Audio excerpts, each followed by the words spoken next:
All right, here's a lady talking with the president of the United States, the corporation, I might add, the CEO of the corporation of the United States of America, on CNN.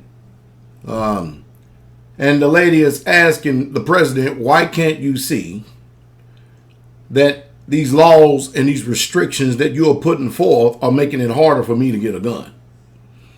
And of course, then he comes on with some type of bullshit answer. And that's exactly what he's doing. Coming on and he's trying to say that he's not against gun legislation when the fact is he is totally against it. America, listen to me. First of all, America, let me say Americans. You need to understand this. This country does not give a damn about you. Through force, excessive force, and coercion, they have all of us under tyranny, that if we don't continue to keep paying all this heavy taxation that we have levied against us, that they will bring out brutal force paid for by the taxpayer dollars and take our lands, our jobs, our homes, our bank accounts. They seize all of it. Your bank account is even subject to scrutiny. They can put a freeze on it anytime they want. You need to know that you don't live in a country where you are free. There's an illusion that you got. This is make-believe up here in this make-believe head of yours.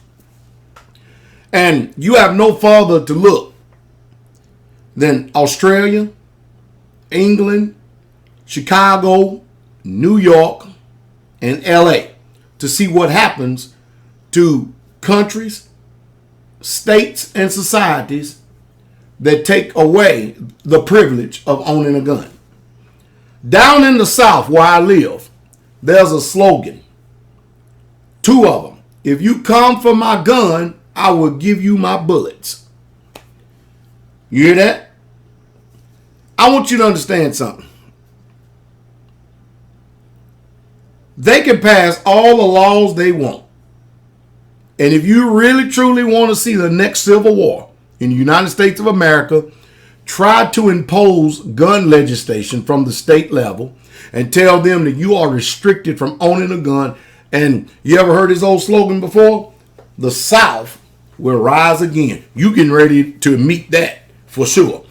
Because the other statement is from my cold, dead hands will you pry my gun away from. I think the problem is that you people are too busy groveling at these so-called lawmakers and at their feet for your constitutional rights, which is already placed upon you by the creator of the universe. You are endowed with these liberties and these rights. And government can't take them away. You give them away. And to sit here and to try to so-called have a debate with some nonsensical, alienated, strange, whatever superlative you want to put with it, you ain't going to win that. He thinks because he's the president of the United States of America that he's in a position of power. Whatever he says, go. No, whatever he says, go in that arena. It don't work too much, not with us common citizens. Because the truth is, we don't too much give a damn about him. I don't. It affects people who do give a damn and who want to grovel at his feet. I ain't doing it. You shouldn't either. They are never, like nobody else is ever going to see, that whenever you pass these so-called laws, gun restrictions, they do not affect criminals. Criminals will continue to keep getting guns because the government in itself is a criminal organization. Look, how you going to get up here and try to talk to the common people when you got Eric Holder, Fast and Furious, giving guns to Mexican drug cartels. And now those very guns are being used to kill American citizens as well as Mexican citizens. I mean, come on. This is a double standard world. Totally double standard. Criminals is never going to obey a law because that's the reason why they're criminals. Carry a gun, carry discreetly. Don't tell your friend, because we got a problem. Well, I'm going to tell you this, but don't tell nobody. As soon as you say that, everybody's going to know. That includes your best friend, because people don't know how to control this tongue. If you want to keep a secret, keep it to yourself. And then one day, just one day, you'll be a hero. Because one day, some criminal is going to cut a fool. And you're going to be sitting at a place where guns are not allowed. And they're going to come in blazing. And you may be the only difference between tyranny and liberty. Tyranny and freedom. But it ain't the citizens that you got to worry about.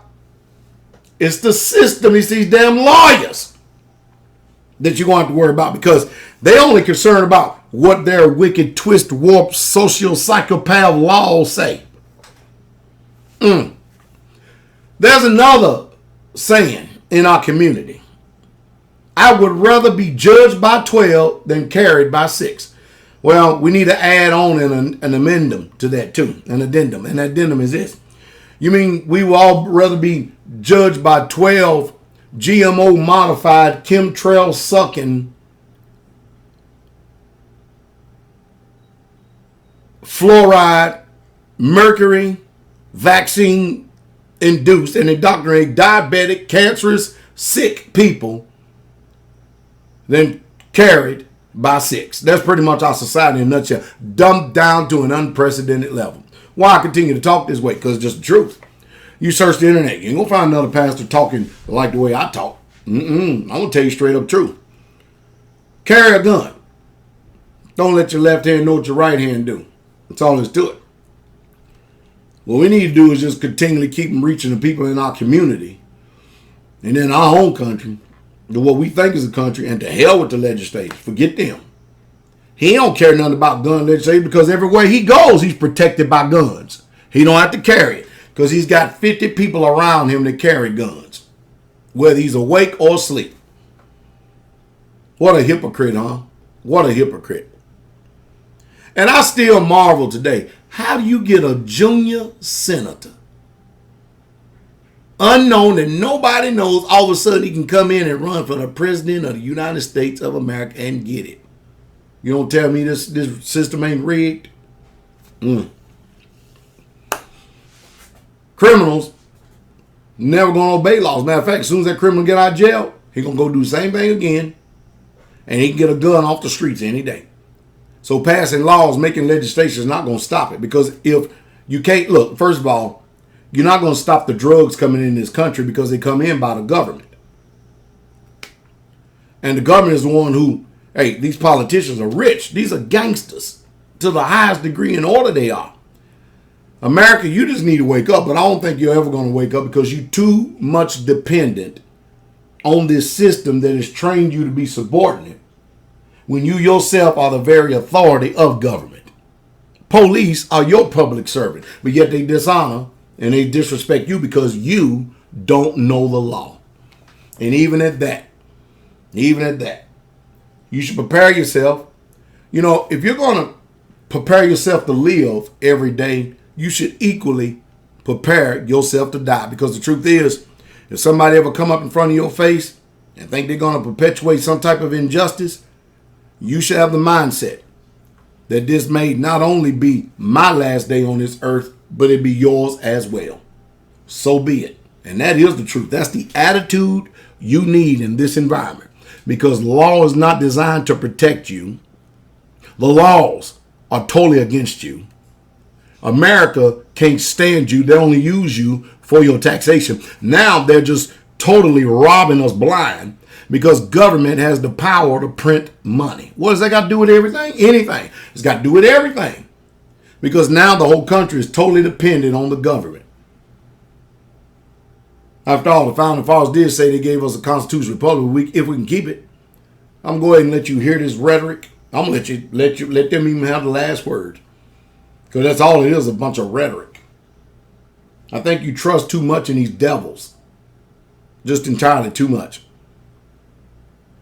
But I can tell you right now, the South is not going to put up with that. And don't think the South won the Civil War, or lost the Civil War because the North was greater.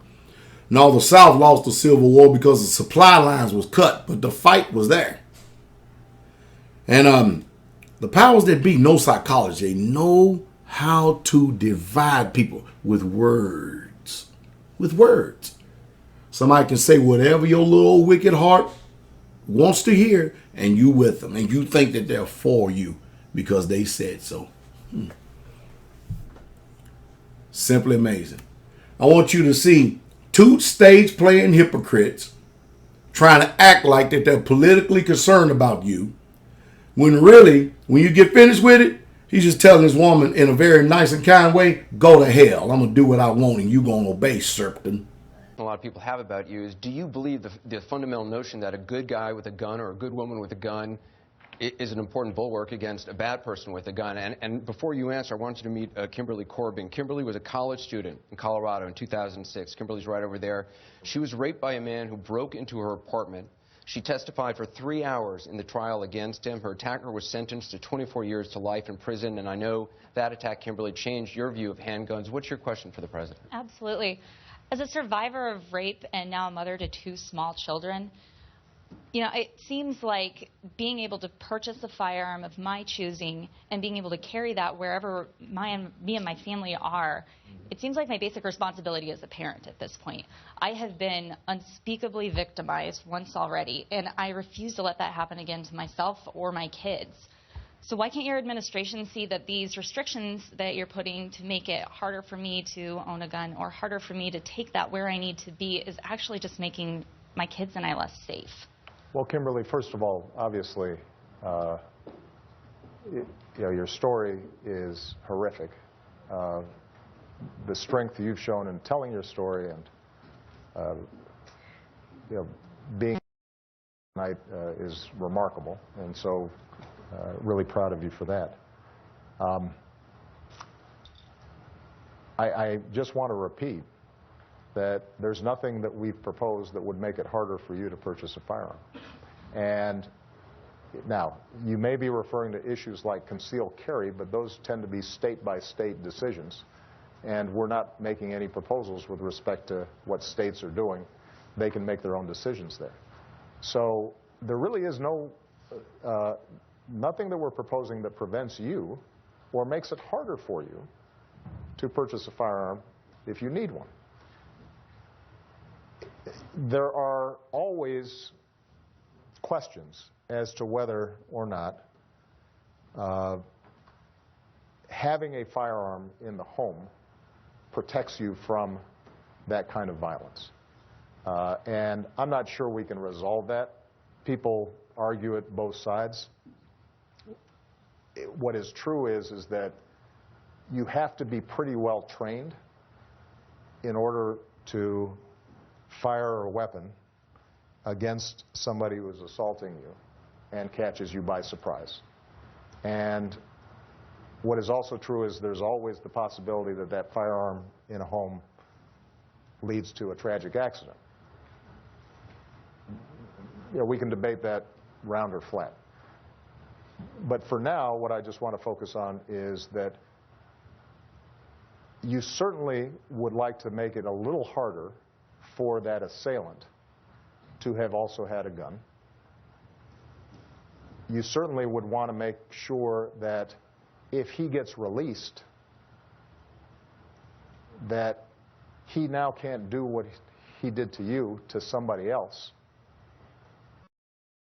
And it's going to be easier for us to prevent him from getting a gun if there's a strong background system in place, background check system in place. And so, if you look at the statistics, there's no doubt that there are times where somebody who has a weapon has been able to protect themselves and scare off an intruder or an assailant. But what is more often the case is that they may not have been able to protect themselves, but they end up being the victim of the weapon that they purchased themselves. And that's something that can be debated. In the meantime, all I'm focused on is making sure that a terrible crime like yours that was committed is not made easier because somebody can go on the internet and just buy whatever weapon they want without us finding out whether they're a criminal or not. Kimberly, thank you for being here.